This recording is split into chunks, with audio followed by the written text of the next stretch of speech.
மூச்சு விடும் இரவு இது. காற்று நின்று கேட்கும் நேரம் இது. கைலாசம் குலுங்கிய அந்த கணம் இன்று மண்ணில் மறுபடியும் விழிக்கிறது. தேவகணங்கள் இருவர் இறங்கும் தருணம். பஞ்சூரிலே குளிகா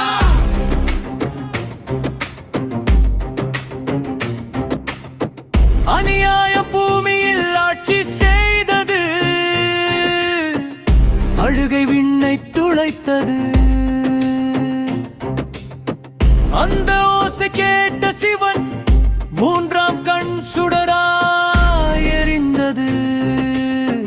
அந்த சுடர் இரண்டாய் பிளந்தது. ஒன்று காட்டின் கர்ஜனை, ஒன்று இரவின் நிழல்.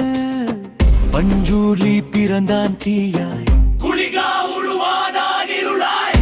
ஆர்த்தடுக்குவார் இந்த கோபம், ஆர்மறைப்பார் இந்த நியாயம். சிவன் சிந்தையில் பிறந்தவர்கள், சாபம் எடுத்த காவலர்கள்.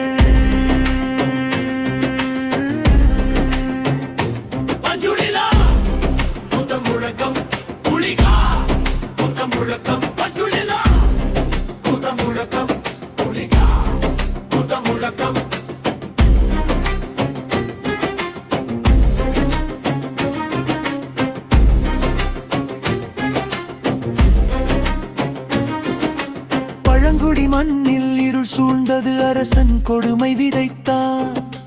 பசி பயம் கண்ணீர் மரங்களும் கூட நடுங்க. அந்த நேரம் மின்னல் கிழித்தது வானம். பஞ்சூர்லி பாய்ந்தாம் புயலாய். அவன் கால் பதித்த மண்ணில் அநியாயம் சாம்பலானது.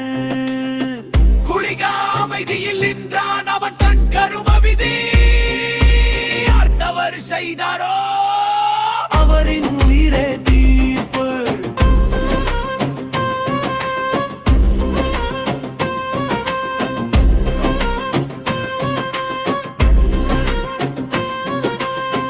அவர்கள் தெய்வம் ஆகவில்லை, அவர்கள் கோபம் ஆனார்கள். அவர்கள் அருள் தரவில்லை, அவர்கள் நியாயம் தந்தார்கள். பஞ்சூரிலே கர்ஜனை எழுப்பினால் காடு முருநடுங்கும். குளிகா பார்வை விழுந்தால் உயிரே உறைந்து போகும். தேவன் கொடுத்த கடமை மனிதன் செய்யாத நீதிக்காக. அவர்கள் தோற்றம் ரகசியம், சிவனின் கோபத்தின் வடிவம். இன்று கூட இரவில் பறை முழங்கும் போது அவர்கள் ஆவீரங்கும். பழங்குடி மண்ணின் சத்தியம் காக்க தேவகணங்கள் கண் திறக்கும். பஞ்சூரிலே குளிகா அநியாயம் செய்யாதே.